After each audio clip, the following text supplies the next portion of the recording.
అయ్యయ్యయ్యయ్యో, ఈ దుర్గమాసురుడి వల్ల నా పిల్లలు ఇంత కష్టపడ్డామా. ఇప్పుడు అమ్మవారు ఉత్తర క్షణంలో శాకంభరిగా మారింది.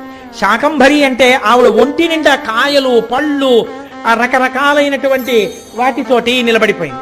నిలబడిపోతే అందరూ గబగబా వెళ్ళి అమ్మవారి దగ్గర నుంచి తీసుకుని అదే పనిగా తినేశారు. ఎంత తిన్నా వస్తూనే ఉన్నాయి. ఆవిడే ఓ పెద్ద పాగైపోయింది, ఓ చెట్టు అయిపోయింది.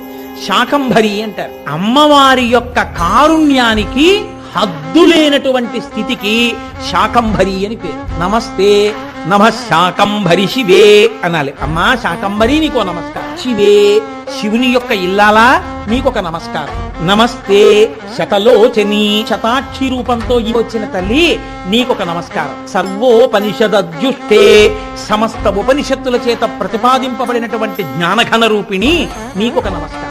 ఎవరు శాకంభరిగా అమ్మవారిని పూజ చేస్తారో వాళ్ళకి కావలసిన సమస్త కోర్కెలు అమ్మవారు